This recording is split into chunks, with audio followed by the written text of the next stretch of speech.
Good evening, everyone. My name is Jason Biasi. I'm the senior pastor here at Eaton Memorial Church. Really delighted to welcome all of you here. 2 or 3 years ago, I got to lecture on Zoom during COVID time on the Psalms, and I got to present alongside a musician from here in Toronto. I was preaching in Vancouver at the time, and tonight I get to meet Mike Janzen in the flesh for the first time. It's just wonderful to see you.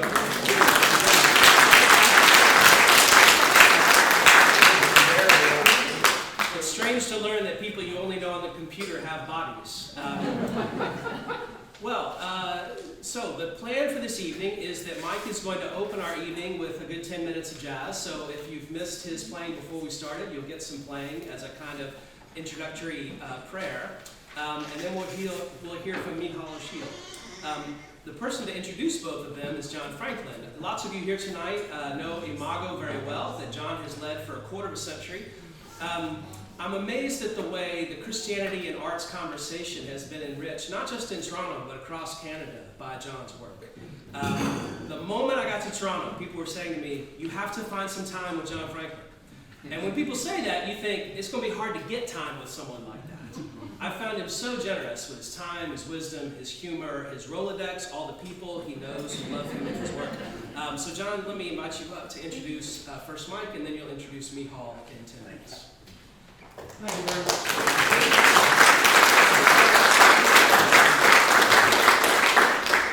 Well, it's terrific to see so many of you here this evening. I'm very grateful to see such a good turnout, but of course, it's a very special occasion to have you here, Micheal, and to have you here, Mike. I'm going to tell you just very quickly that how this happened. Jason and I, he was just saying that we wanted to get together, and he said, okay, let's meet for lunch, or I've forgotten what it was. But you had something that you thought maybe it's better not to do it in person, so we did it on Zoom. Fine. And soon after we started our conversation, over my shoulder there was a bookcase in our breakfast room, and he said, "Oh, you have that book, Testament. That's a great book." He was selling them afterwards. "That's a great book." I said, "It is indeed." I said, "Do you know Micheal O'Siadhail?" He said, "Well, I don't." But he said, "I would really like to get to know him." And within moments, we were saying, "Okay, let's do an event." So that's how this got birthed. It was kind of serendipitous, or if you prefer, providential. It's a great pleasure to have Mike here. Mike has been associated with Imago over many years. He has done his own songs project and many, many other CDs. Do you have some CDs with you? I do, yeah. Okay, so there'll be a little tape. All right, I asked him to bring them, so he'll be out here at the table afterwards. Mike, I'm delighted that you're here, and you know that jazz is, well, important to Micheal and how he thinks about the world, and so we're going to just invite you to give us some of your own piano stylings for the next few minutes. Please, Mike Janzen.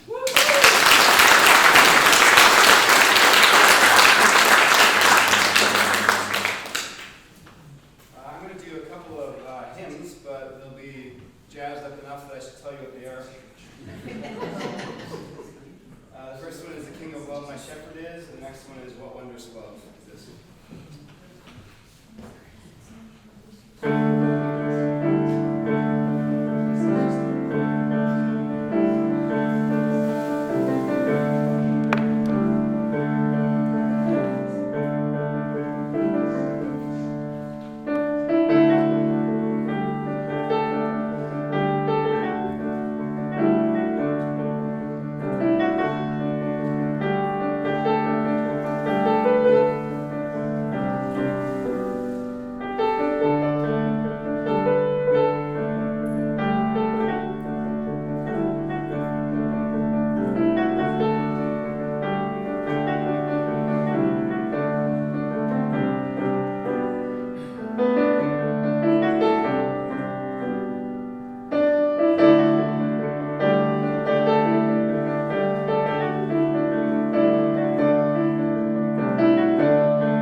you so much, Mike.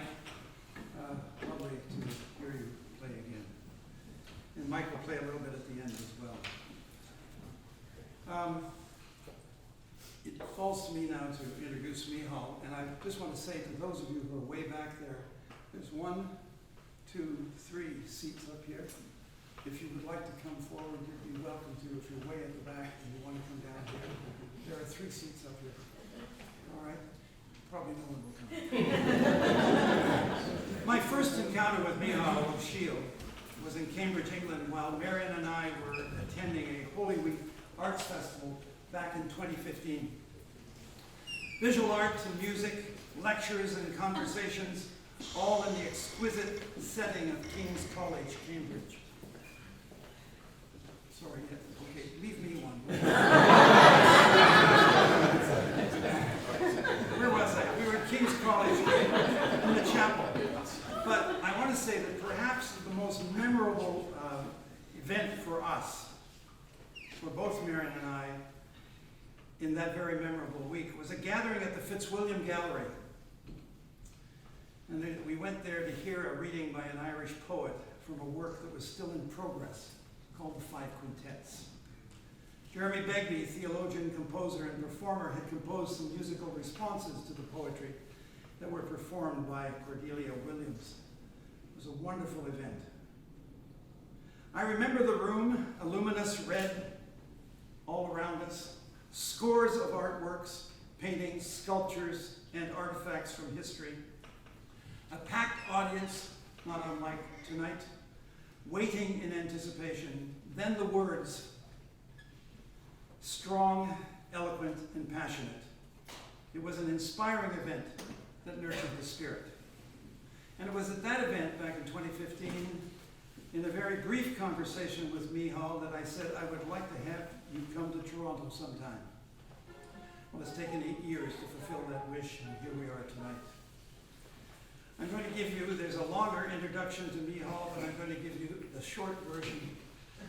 So here we are. Micheal, this is no surprise, Micheal O'Siadhail is a poet. His collected poems were published in 2013, a collection of poems called A Crimson Thread. Also, sorry, it was published in 2015 by Blood Axe Books.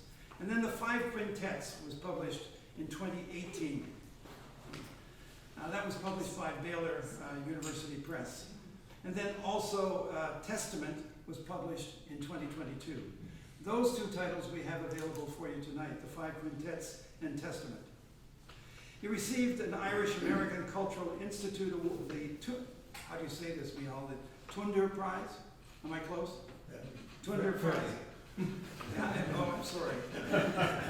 You'll have to say it. And then an honorary doctorate from the University of Manitoba, another one from Aberdeen, and one from Trinity College, Dublin. The Five Quintets received Conference on Christianity and Literature Book of the Year Award in 2018, and an Eric Hoffer Award in 2020. A new book, Desire, is due from Baylor University Press in October, next couple of weeks. And Micheal these days didn't come over from Ireland, but he now lives in New York. So there is a little flyer out there about Desire, so if you want to order it, you can. Better to hear poetry than for me to talk about it, but I just want to acknowledge that Denise Levertov noted once, as a very fine poet, she noted once that the poet's goal is to live with a door of one's life open to the transcendent, the numinous.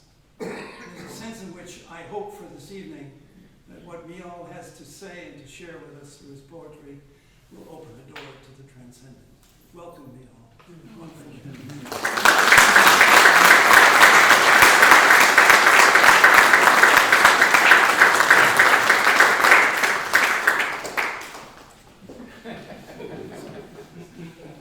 They kept one for you, John. Can you all hear at the back? Good, I just said.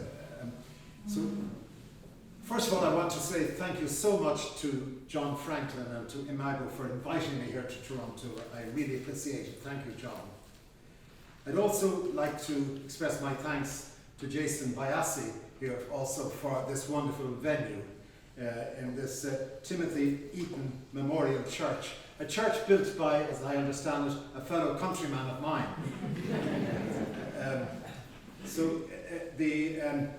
From I think Ballymena in County Antrim, as far as I recall. I also want to thank you, Mike, for that wonderful music. Thank you so much. It was a wonderful, wonderful thing to hear. Now, John, when he asked me to come, gave me an impossible task. He asked me to read just from the Five Quintets and from Testament. Five Quintets is, I suppose, my magnum opus, and it took me almost 10 years to complete. And then subsequently Testament was published. So the most I can do in a reading, which won't go on too long I hope, is to give you a foretaste of both of the books. Be with me, Madam Jazz, I urge you now. Riff in me so I can conjure how you breathe in us more than we dare allow. In words and hues and tones, please, madam, play in me the grace to know how in your complex glory we let go. Show how an open hand is worry-free, spark again your love's economy, your generous first words spoken, let there be. Enhance our trust in hard-earned betterment, humbler world we may in turn augment in long adagios of increment. While marvelling at your choreography, stars and quarks beyond our mastery, we explore to praise your mystery. Although each sacred book's a lip-read score, improvising, there is always more. You jazz on what's your own, and our rapport. Each solo and ensemble of a piece, grooves and tempos shifting without cease, we flourish in a syncopated piece. In all our imperfections we advance, trusting in creation's free-willed chance. Sweet Madam Jazz, in you we are the dance. That was the epigraph to the Five Quintets. Now, the Five Quintets is a sustained meditation on modernity across 400 years in imagined conversations with the movers and shakers of that era. It's an attempt both to take stock of where we are and to suggest a vision for the 21st century. There's been, in our time, some sort of paradigm shift to what some call post-modernity, others call chastened modernity, even others call liquid modernity.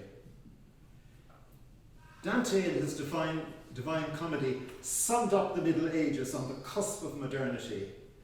And for me, the Five Quintets was a way to try to sum up the last 400 years and to ask where we might now be headed. I want to say just a little bit about the structure of the Five Quintets.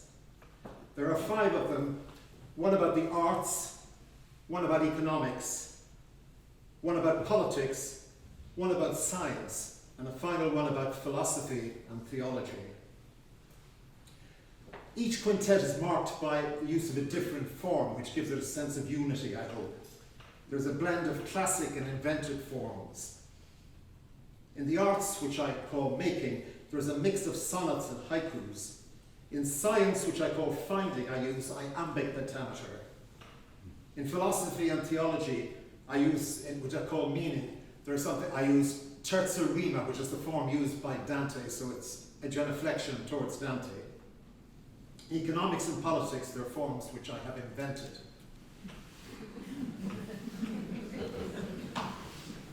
Now, Dante had a 3-part structure, as many of you will know. He had his hell, his purgatory, and his heaven.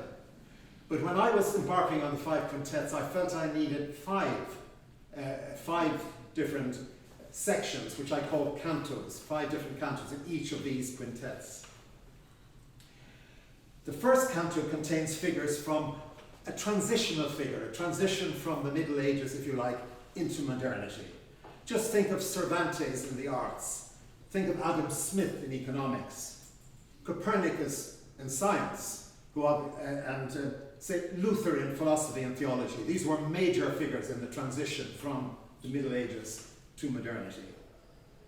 The second canto, again coming down, is people who show the various reactions to that transition.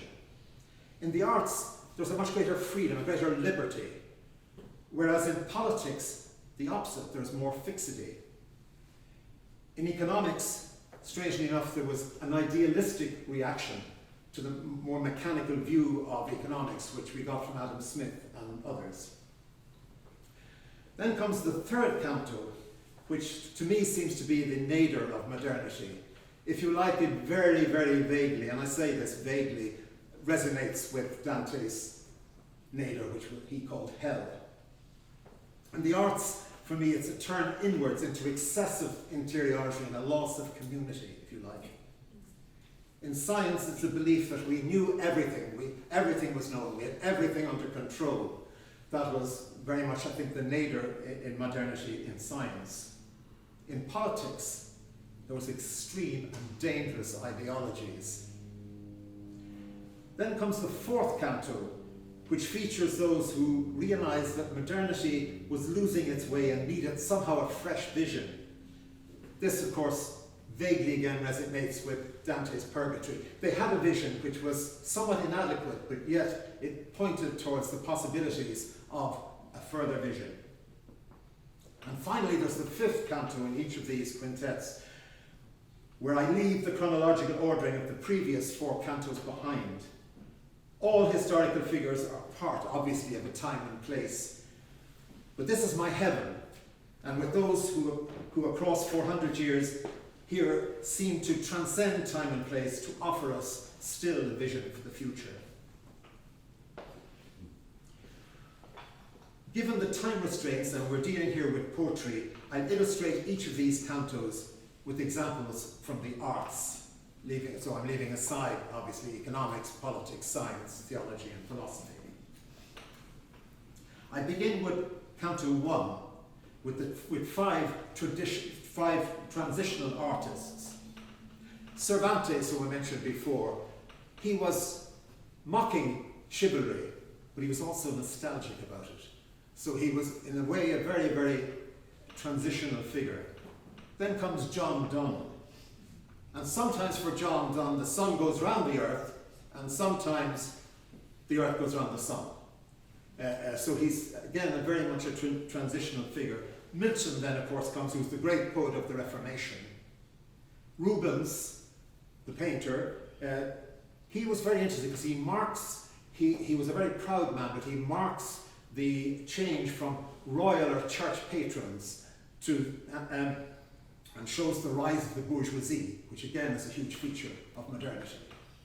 And finally, Handel, who took music out of the church and into the concert hall, which was again very much a move in towards modernity. I've chosen to represent this canto in the arts with John Donne. Now, I should explain immediately that in all of these, there are 4 sonnets in the arts. There are 4 sonnets. And the first sonnet, I address the figure that's involved, John Donne in this case. Then John Donne replies to me.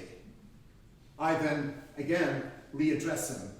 And then I leave the final, imagined albeit word, to the artist in the 4th sonnet.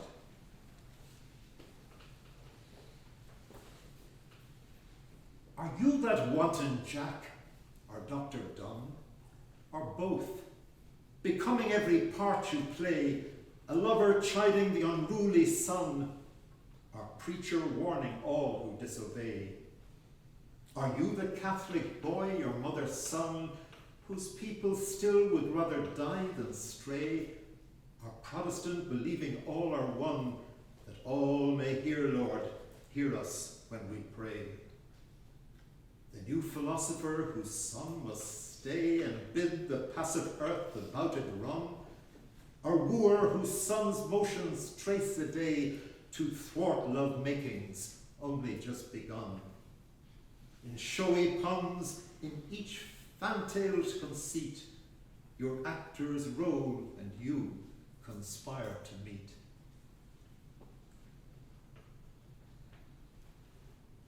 Why can't you fathom all my reasons why? My tortured brother gave his chaplain's name, then died in jail of fever and of shame. A strutting youth, I didn't want to die. Why can't you see the whys that underlie why Jack and Dr. Dunn are both the same? I underwent travail and overcame my youthful self, my overweening eye. So what if now the sun commands the sky? Philosophy can claim and counterclaim. To ask God's mercy is the preacher's aim. Hear us, sweet echoes, O thou ear, and cry. My words take up each mood and moment's cue. No player has our playwright's overview. Although your thought takes words, and words take wings, there's still some self-absorption in your tone, as brooding on your life's imaginings, an inward mind makes every world its own. A time so full of angst and hankerings, of reason not content with what's unknown. Your God becomes the workman of all things. You too have stepped beyond the hallowed zone. Whilst our physicians by their lore are grown, and we don't hang from old wives' apron strings, that self-same faith and reason will dethrone a God who trusts to sacred righted kings. Enchanted worlds begin to disappear once you have walked outside the sacred sphere. No Shakespeare hiding in a bigger cast, I struck the stage of my dramatic mind. You too were once a young iconoclast, determined, self-assured, and flying blind. A later self, our youth's own counterblast. Again, like me, you leave one act behind, and in one woman's love rewrite a past that childhood's flaws and hurts had undermined. My poems are moods I wanted to outlast myself and catch the thrill of thought refined. For all our likeness, so much to contrast, I bless your Dantean sweep of humankind. Three-person God is battering you to see what was and is now shaping what's to be. From the second canto, where I have Goya, Goethe, Beethoven, Wordsworth, and Baudelaire, I've chosen this evening to read Beethoven, who is so emblematic of the truculent romantic. Craftsman has now become artist, and the deity is largely replaced by sublimity. Again, it's the same pattern of this four, where I address, he responds, I readdress, and I leave the final word to the artist. Proud Beethoven, you come to make your mark, as rhythm by solemn rhythm your will begets a gentler dove that flies the coop of dark, and rage subsides in beautiful regrets. You struggle to endure, not just to please, to navigate all whims and psychic states, and music veers and tacks through distant keys, detours and ponders, dreams, then ruminates. Beyond the measured zones of reason's grace, each squall a palimpsest of elbow grease that earns a calm which sings above a grumbling bass. An inner seascape's deep and hard-won peace. No craftsman here, creator of your art, a genius, truculent and set apart.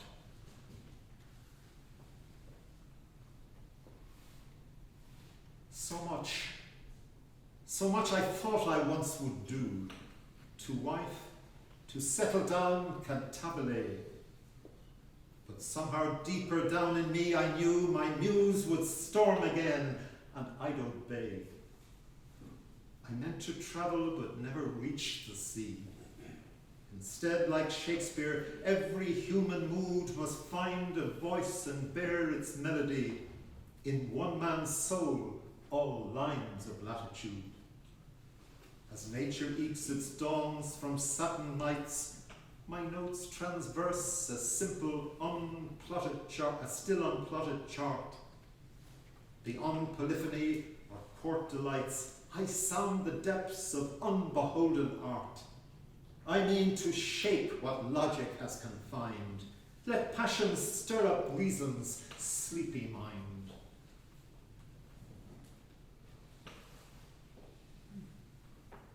Through all my churning youth, I was a fan. I never could repay the debt I owe. Yet swarthy, head-bent, testy Ludwig van, why is it that you never quite let go? Your brothers' wives you always sought to blame, those servants you so suddenly dismiss, and nephew your own smother love will maim, your shadowed self a semitone from bliss. Such hurricanes of phrases scratched and quilled that grope the dark before the light can break. Each anchorage achieved by Odyssey, the swaying song of some desire fulfilled that riptides of your temper sweep away. Deep currents still unease serenity.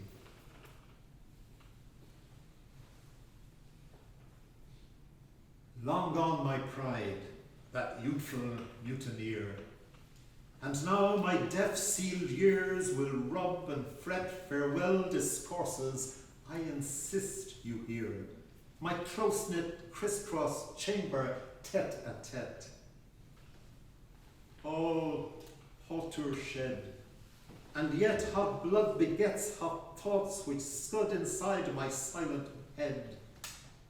A voyage logged in 5 unheard quartets, where all that's said leaves just as much unsaid.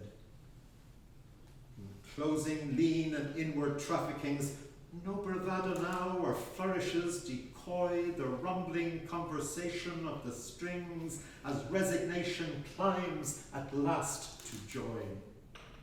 A note comes home, a final tonic kiss. Applaud, my friends, remember me for this.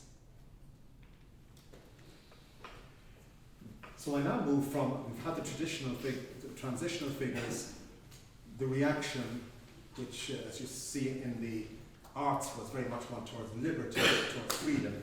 But then comes the third canto, which, as I said, vaguely and very vaguely resonates with Dante's Hell.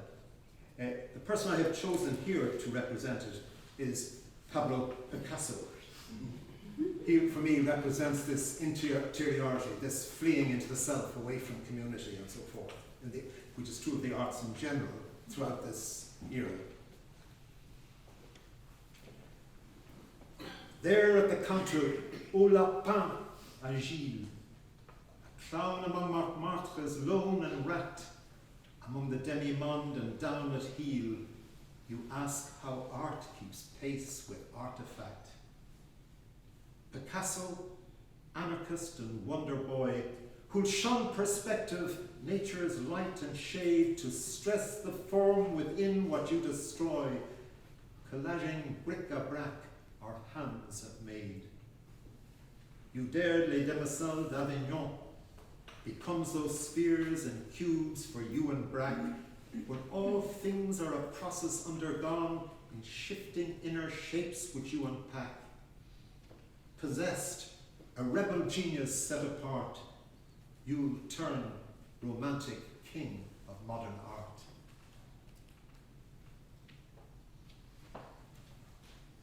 Whatever willed, I had the power to pull out of imagination's magic hat. A saddled handlebar becomes a bull. I am the harlequin and acrobat. Like sex desired or song I am all now, each period a pedant's shibboleth. No past, no path, and no explaining how duendes still cry out at age and death. And winning each young woman I pursued in blue or rose or classic parody, I'm on the hop, I'm watchful and aware that even though we cubists cut a mood, the moment I submit to what I see, I trust my own eternal youth and flair.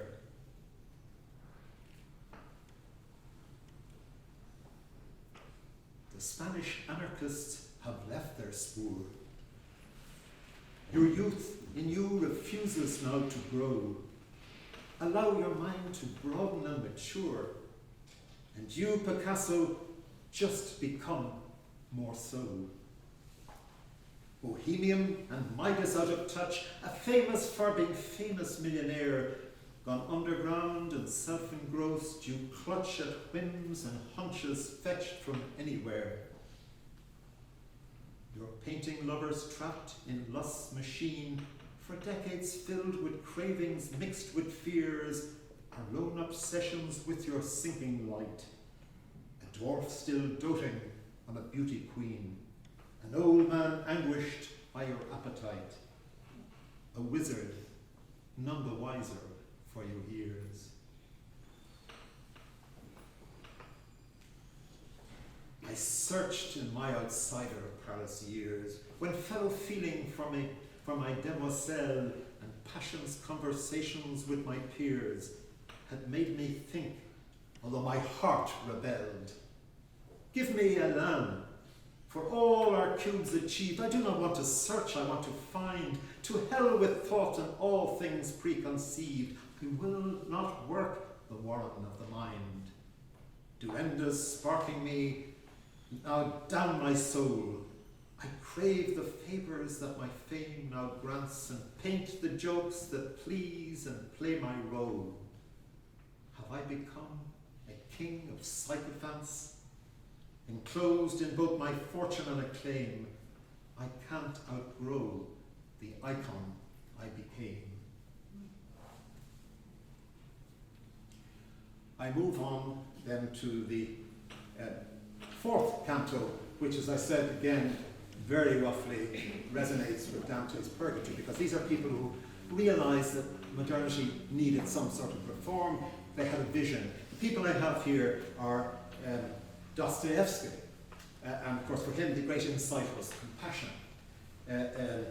I also have Mahler, whose music I very much love, but some wag once said of Mahler's music, every silver lining has a cloud. Then we have Rilke, whose mysticism is a poet I really admire, and then D.H. Lawrence, who went for sensuality as a way of curing the ills of modernity. Then we have T.S. Eliot, and I've chosen to read T.S. Eliot this evening. Obviously for T.S. Eliot it was spirituality. The Four Quintets, in the Four Quintets I feel he deeply understood the passion, the self-sacrifice, but seems, at least to me, to miss the joy of resurrection.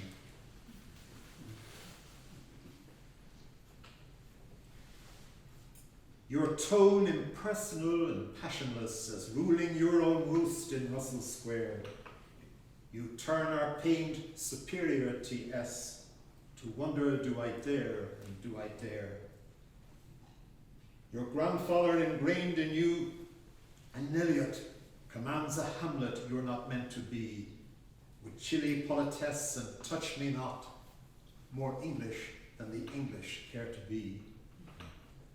And yet, however steely and astute, aware how wastelands of the self can slide, your temperament demands an absolute to order seas of doubt which rage inside the toothed gullet of the aged shark.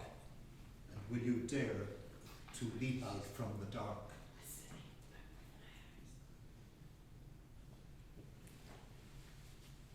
You know the fear I barely hold at bay, the littered waste that lines the ocean floor, my dreaded void or cultural decay, how I by will belong to right and lore. Tradition I must bow to and then bend, as even in my leaf I ease my arc, so each beginning gestures towards its end, and I both dare the light and hint at dark. How strange that I who struggle to avoid what's personal despite myself must feed on inner history, tradition's king without forbear or heir I birth avoid, and move in measure still unpedigreed. My everything becomes its counter thing.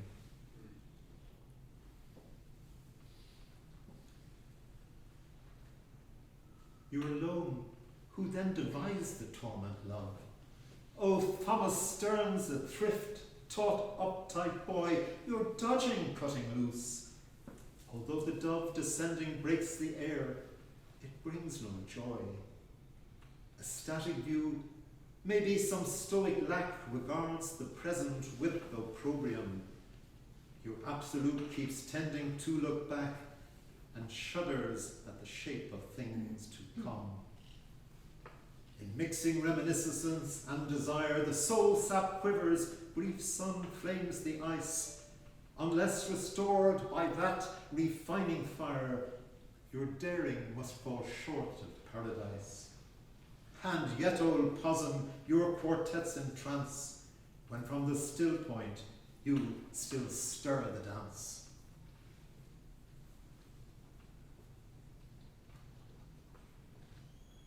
My driving will, my mother's driven son, my artist's cold, both Brahmin and urbane, was I all things to all and friend to none?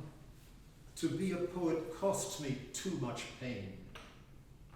Although to thaw my ego I had learned, to woo a god with prayer and discipline, surrounded by a sense of grace discerned, yet even hard-won faith was honed within. But wait, once for delete instead write stet, and let my lover's voice just soar to life. A fifth quartet, or should I say quintet, one carefree dedication to my wife, to whom God knows I owe my leap's delight. And so I come to the fifth, the final canto in the Arts, where I feel that heaven should have abundance. So instead of having 5, I have 15, which keeps the 5 motif, but has that sense of heavenly abundance. Let me just tell you who I have. Dante, Shakespeare, Herbert, Basho, Bach, Mozart, Coleridge, Elizabeth and Robert Browning, George Eliot, Cézanne, Willa Cather, Marc Chagall, who has a wonderful exhibition which I hope to see the next day, Patrick Kavanagh, the Irish poet, wonderful poet, Messiaen, and the great Irish playwright Brian Free. All of these are in my heaven. But I feel I owe it to Dante, seeing I have, he's my model in many ways. I feel I should read the Dante one. My Dante, tend nel mezzo del cammin, forgotten bulbs your times again on earth, your gift to see a flowering unforeseen, to rake the soil for Europe's lush rebirth. A rich pre-modern mind allows you mix rife thoughts retrieved from things so up to date in science, art, or purse and politics, the cosmos in your seedbed city-state. Your lily sign Firenze's exiled sun. Why is that place assailed by so much strife? Who name and face dead figures one by one, descending and ascending after life. By conscious metaphor and fact combined, you parallel the purpose of God's mind. Ah yes, the middle of the way, and yet recall the years I yearned a troubadour for Beatrice since May Day when we met, one fateful moment in 1284. I break new ground and graft a comedy. I'm politician, poet, citizen. Though love can shape a tongue in Tuscany, I end an exile, never home again. With Virgil I will climb hell's deepest ice, to reach the doorway of the dead and weep till Beatrice, unknotting nerves in me, redeems my guilt, and braving paradise, I dare allow my sacred poem to leap from where we are to where we're meant to be.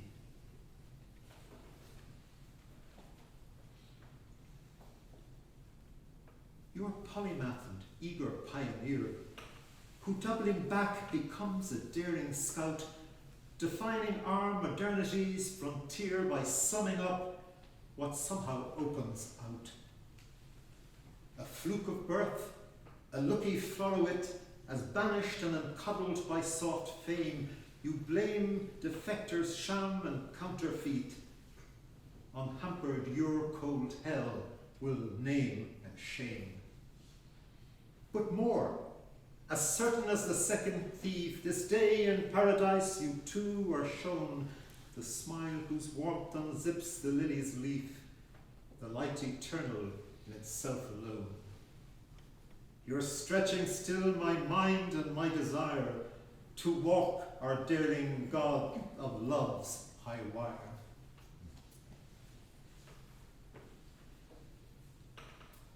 But 7 centuries beyond my theme, you've chosen to pursue the selfsame path, and summing up an era work the seam between the modern and its aftermath.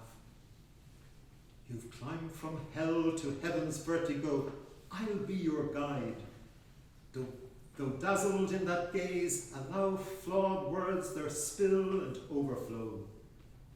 For God delights in lily gilding praise.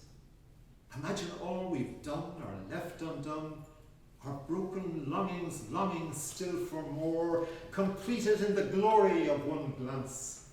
As both stars and atoms dance and dance, our lives unreal around one loving core, where all our wills and all desires are one.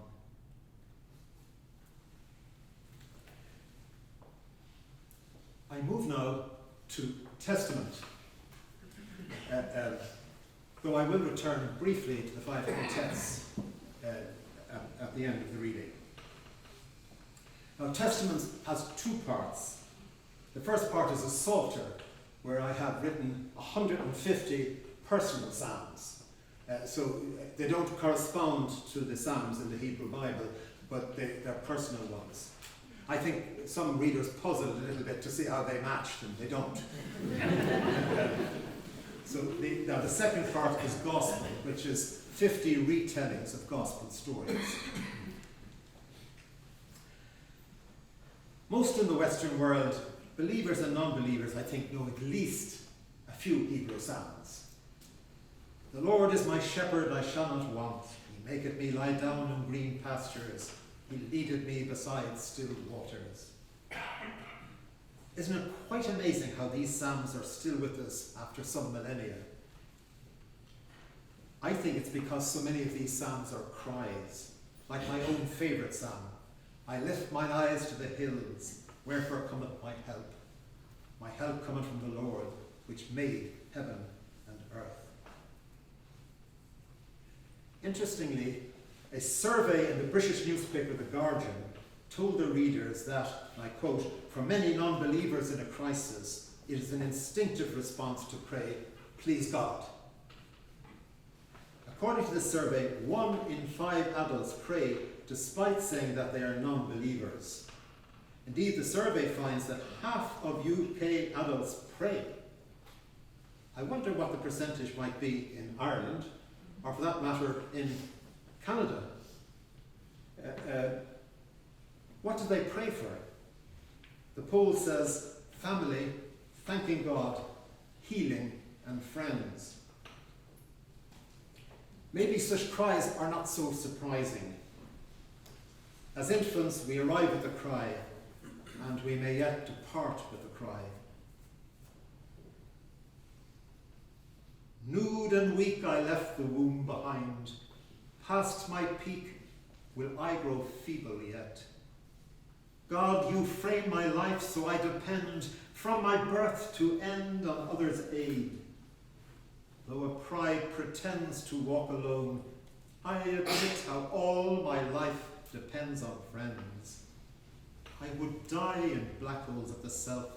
I'm only I in light of those I love.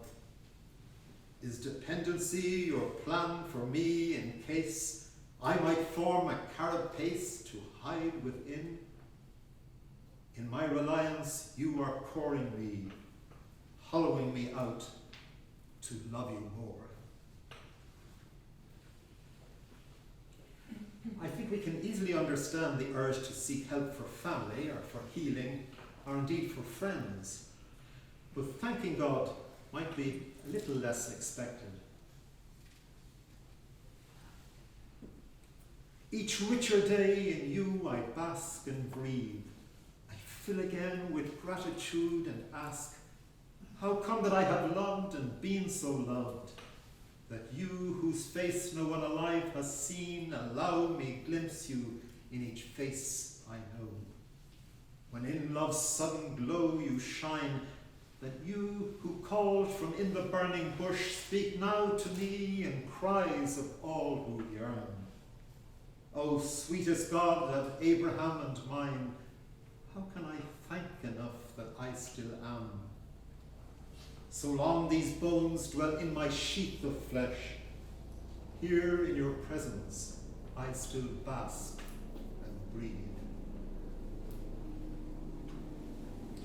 I'm speaking here in the voice I, but I do hope that in these psalms this I also speaks for others. By times I speak as I, by times as we. But you, my God, will know exactly why. Know how I know I entered with a cry, and will as likely end as I began. But in between we are dependent too. We're living in each other's light and shade. And so I have become myself amidst all friends and loves, allowing me be me. I've no use for false humility. I know my gift, but am no egoist. In every word I've spoken, I have prayed. I am in other service here for you. One tiny life, yet in your love I span, all in your world now sighing in my sigh. Humanity cries out, though I say I cry for us in my intensity.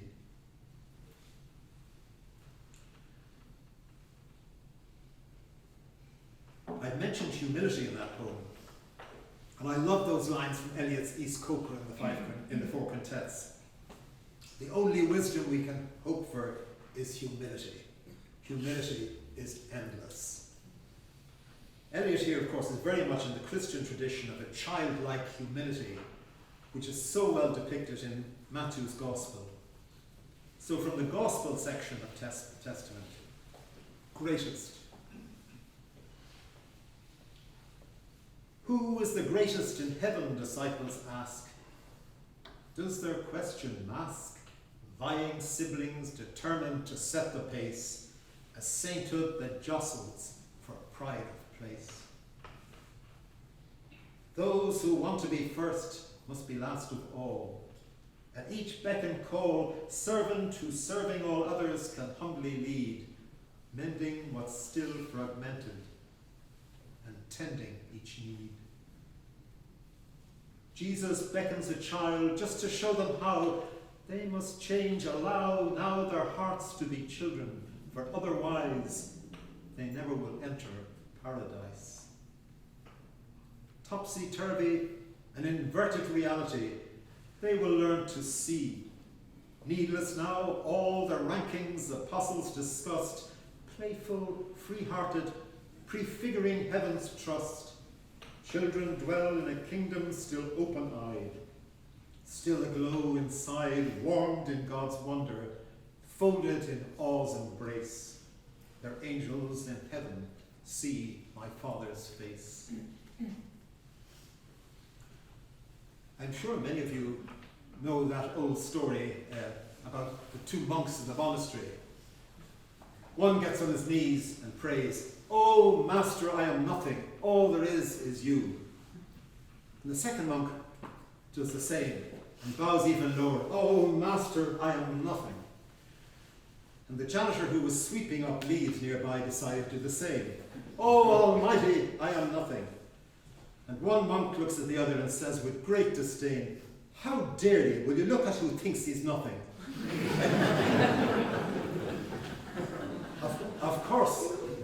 Of course there is the danger of false modesty. But just as dangerous is fake modesty, which inhibits us and prevents us from fulfilling our potential, realizing our talents.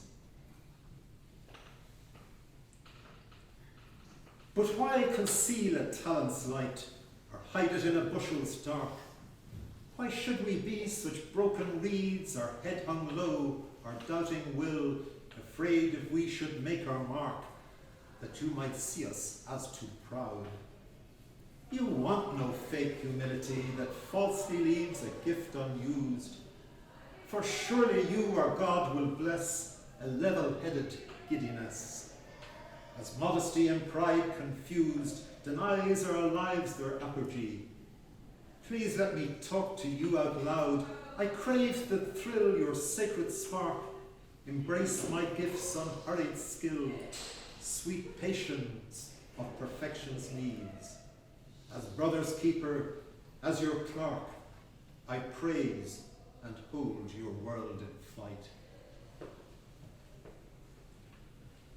We often think of humans only as being humble, but I think God is the humblest of all. All powerful, you whom I adore, should your will alone be done? Should you be the cause of all? Then is even Adam's fall nothing in the longer run. What we will, you just ignore. Neither bully nor the cause. Gently you, my God, invite me to fathom such desire you engender and inspire. Generous in all your might, you allure by love, not laws. As your humble glory rings out, attracting from above, willing to entice and win, by such power you've hidden in signs and fragrance of a love, cradled in a world of things. Matthew's Gospel suggests that Jesus is so moved by a Greek Gentile's humility that he changes his mind.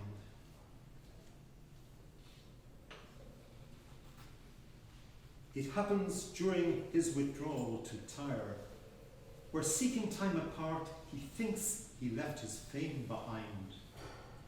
A Greek shows up who will unload her cares.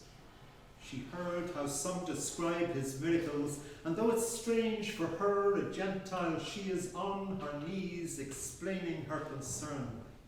Her little daughter is possessed.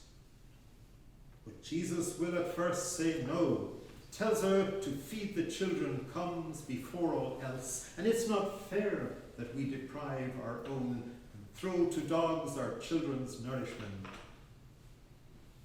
Disdained, entreating from below, her answer humble yet aware. Beneath dogs too eat children's crumbs. For saying so, you may now go, he'll say. The demon is suppressed. And so the Greek on her return will find her daughter's demon gone. Then was this miracle a change, a turning out beyond the tribe, a hairpin bend on wisdom's road? As Moses once reversed God's mind, did her retort stretch out his heart? allow that love encompasses all.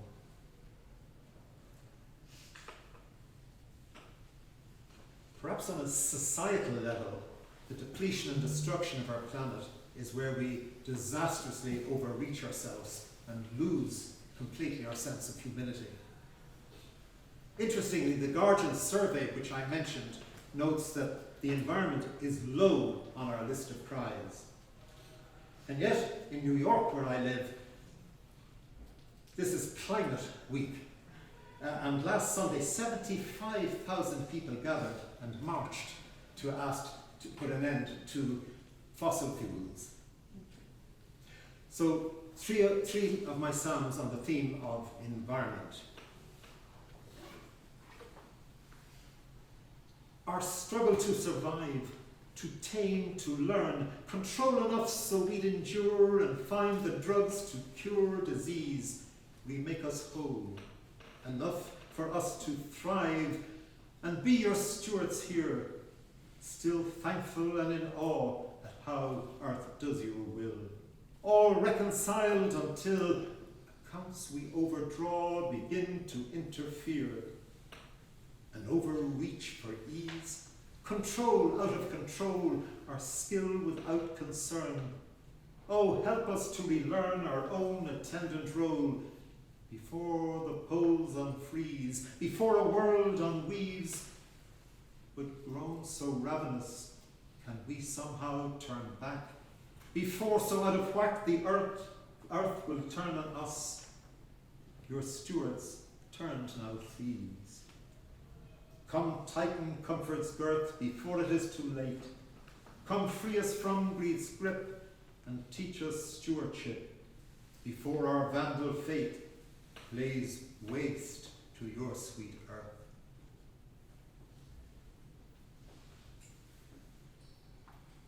You've seen extinctions come and go, fin-backed reptiles, the dinosaur, but didn't you at least intend us, your humans, to befriend earth that you let fall before? Again, this risk scenario, here on our watch as some stand pat, head in sand and still deny how ravenous we earthlings are. Is this to take free will too far?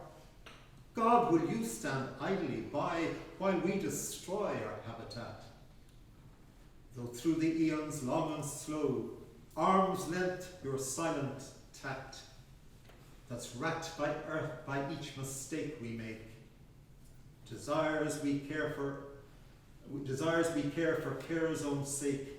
Give us hands-on grace to act, to save us from this touch and go.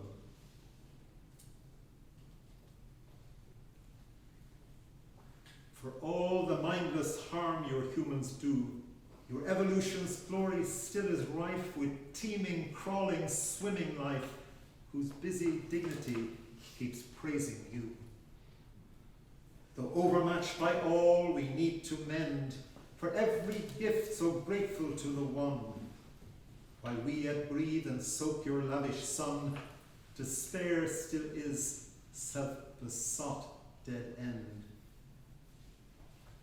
One air, one water under your one sky, no hiding now within our comfort zone, all frontiers porous, we are not alone, as one together, now we do or die.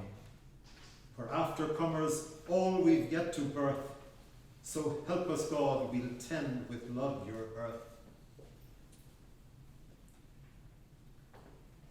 But in the end, we have to be prisoners of hope, and have to trust that we will find ways to save and mend the earth.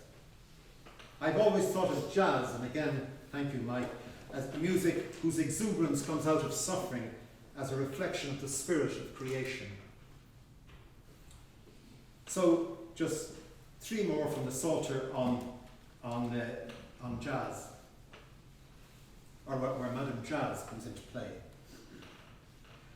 Some have wondered, some have agonized, whether Madame Jazz knows all before we have played our notes both sweet and sour. How we underrate her music's power, more than the notes the whole abundant score, some of every riff we've improvised. All of what is never said and done, backbeat syncopations on the move, jazz that lives covertly homeward bound. Radiance of each impromptu sound, taken up into Madam's groove, where to know and be are all the one. Open to the way we pray and yearn, hearing each extemporizing heart, Madam humbly seeming to abscond, bides within and yet remains beyond, both involved and perfectly apart, reckons still on my resolved return. Dazzler of minds, my Madam Jazz, lover who binds and binding frees, time and again I name you God. One and the same, the one invoked. Maybe I should sing litanies, name upon name a whole array. Blessed be he, the Holy One, light beyond light, but nonetheless skirting around the unutterable you. So I revert and call you God. How I want to rein my Madam in, wish to know where jazzing goes, hear the final cadence in advance. Must Madam always lead me such a dance, keep me always on my toes? Wildly improvising, I begin. All would be so easy to decide, only let me comprehend where my Madam's unknown dance will lead. Madam Jazz knows all too well my need to restrain. But in the end, nothing in her jazz is cut and dried. Now the blues, now its funky soul, shifting tempo to surprise as her grooves keep switching on the hoof, fills and crashes too can raise the roof. Madam's tunes extemporize. In her rifting, I must cede control. Christ, of course, when departing, clearly relied on that spirit. Farewell. This you recognize, I think, from John. I still have much to say, but this must do. Although the world hates you, as you soon see, they hated me before they hated you. They've neither known the Father nor known me. When gone, recall things said before I went. These things I did not tell you from the start. But now I go to him by whom I'm sent. Just telling you these things, grief fills my heart. But yet it's best for you that I depart, for going away allows the Spirit's scope to guide you to all truth, my counterpart, the Comforter, inspiring you with hope. For all the Father has is mine now too. The Spirit takes what's mine, tells all to you. As I suggested, suffering is in the DNA of jazz. The ebullience is hard-earned. In Christian terms, there's no resurrection without crucifixion. So I now just want to sound a very deeply personal note, and then I'll be moving towards the return to the quintets to end. It's a personal, these are two very personal psalms about loss and gain. I wept salt tears I'd never wept before, pouring out my flood of grief. O thief of life, should I have raged at you who bereaved me of my love? Should I have groaned and cursed your hallowed name, blaming you, my falsest friend, who'd end such years by leaving me alone, loaning me a love you rob? Was there a calm I should have tried to fake, take it on a stoic chin, and in indumb anger turn a blinder eye, trying to deny you, God? How could you be, in light of what you've done, one I could believe in? But even my denial would avow how in rage I'd still be yours. For fear of loss, would I have lost it all? Stalling dark with dark retaliate, ungrateful for your given time, and so throw those years back in your face. I wept salt tears I'd never wept before, wore my heart grief on my sleeve, yet thieving hope from love I'd had, glad that such a gift had once been mine.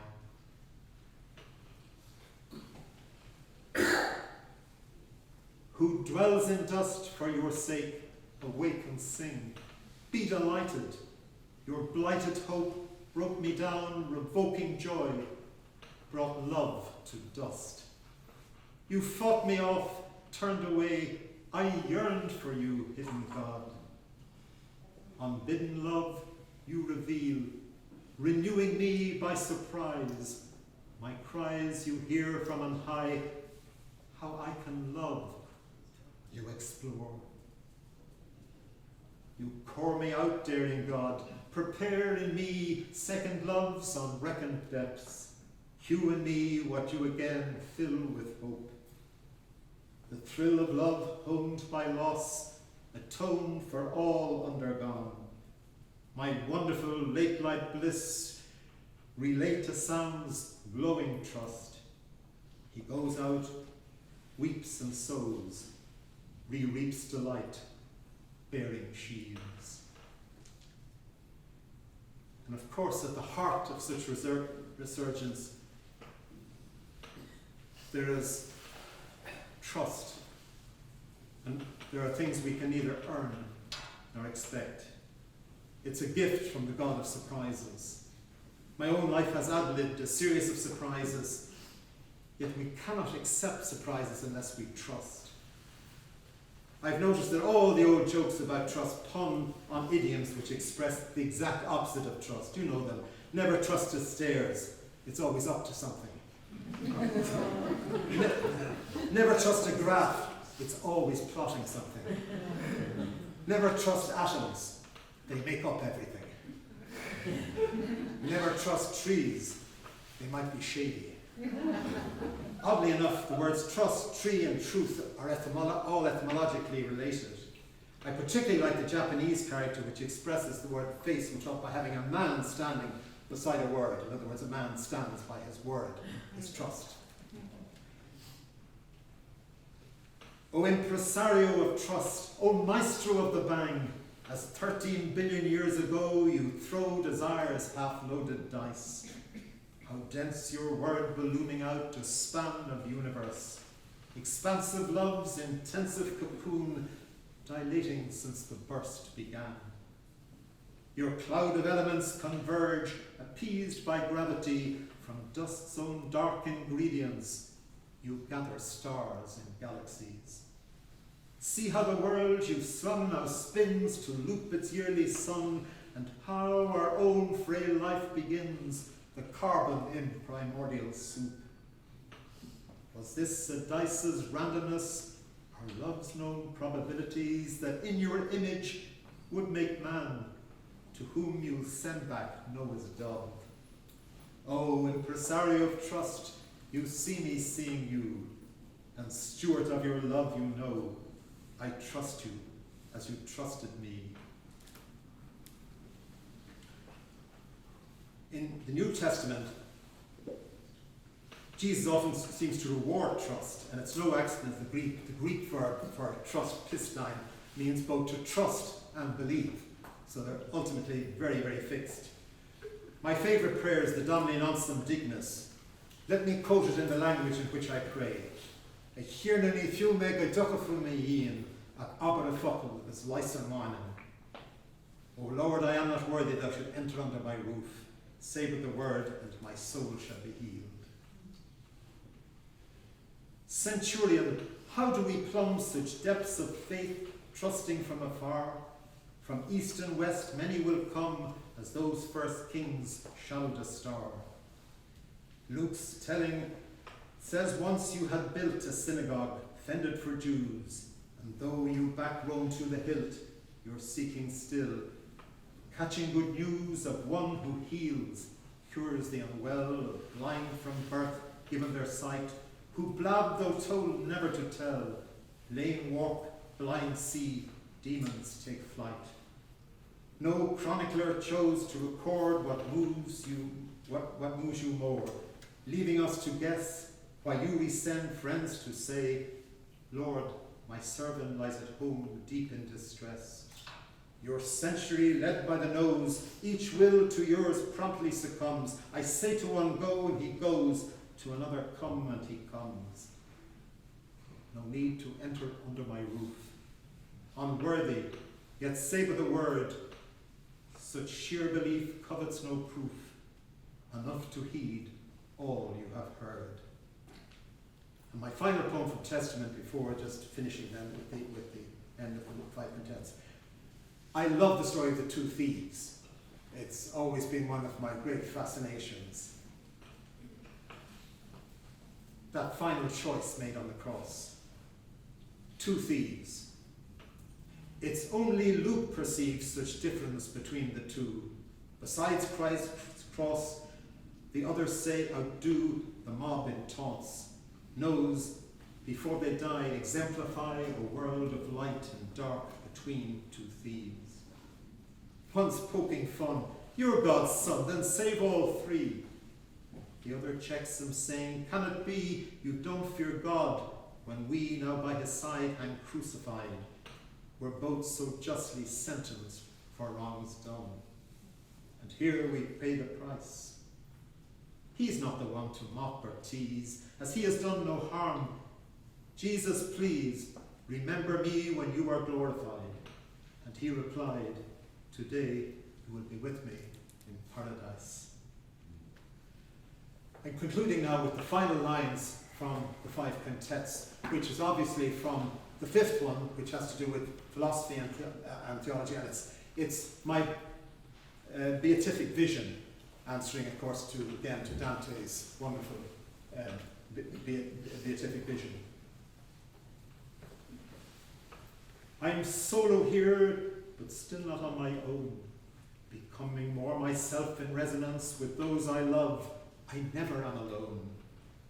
Already in this arch as I advance, my loneliness wound is healing in the eye, whose rays now lead me to a skylit dance. A dizzy whirl, a giddy dervish high that pulses onwards to an ecstasy once savoured for its wistful passing by.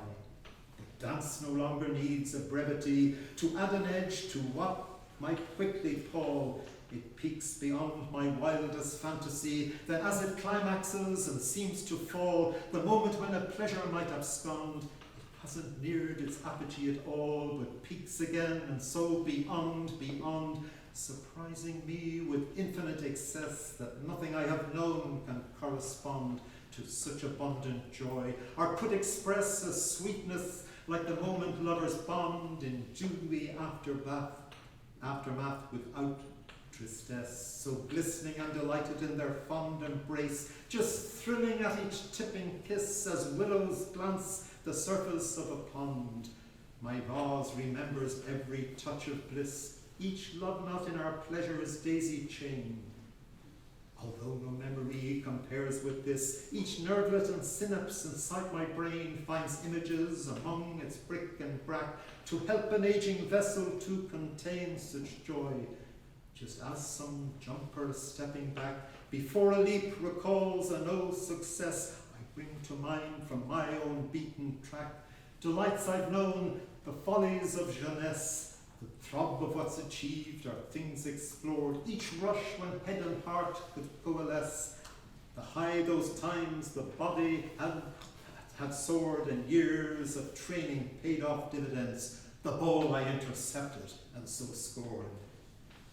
Most of all, together with my friends, around a table where we drank and ate, those evening when time's rigid arrow bends.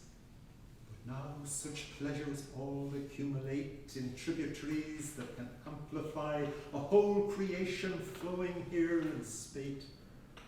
Be with me, so my saints and stars, as I approach this glory hole of light, which shone all day and now fires up the evening sky like Moses' burning bush that draws me on along this rouging corridor to where The last loose branches in their pink chiffon of leaves half roof the gap to form a pair, and every bole and limb begin to dance the universe's light fantastic prayer.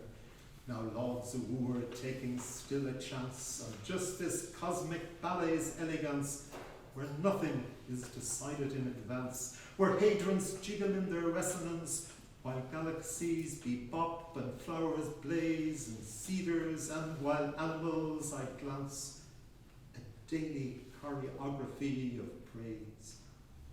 O suitor never holding us in thrall, but trusting to the right time of our ways, as in our brokenness we only fall, to rise where all who've come have come by choice. Let's dance across creation's dancing hall. In shadows of your wing I will rejoice. Sound now the bird of jazz's trumpet call. Oh, Micheal, Micheal, cries a lover's voice. Yes, here I am, my madam, all in all. Thank you for listening.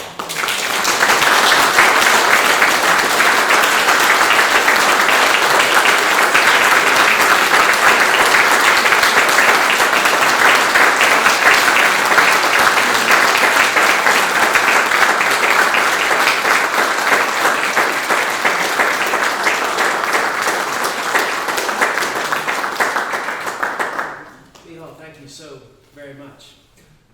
25 years ago, a friend of mine from Brazil got to pick up Micheal at the airport. He learned she was from Brazil and said, "Oh good, I haven't practiced my Portuguese in a while." And they proceeded to speak Portuguese the rest of the evening. When he met Dr. Elaine Choi, our music director here at the church today, he greeted her in Chinese. I'm in awe of what I've heard tonight, and yet I'm even more in awe of language and its magic. Thank you so very much. So if, like me, you want some more time with these words, we have copies of a Testament and of Five Quintets. Micheal's got his signing hand ready to apply a personal signature to your copy. We also have some angels from Imago who've brought food and drink and sweets and fruit and plenty of things to eat and drink and discuss over. And Mike is going to play for us some. But this ends the formal part of our evening. I hope you'll stay, buy a book, eat and drink. And I just want to thank you for being here so very much. Yes, Micheal, thank you all for coming.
Thank you.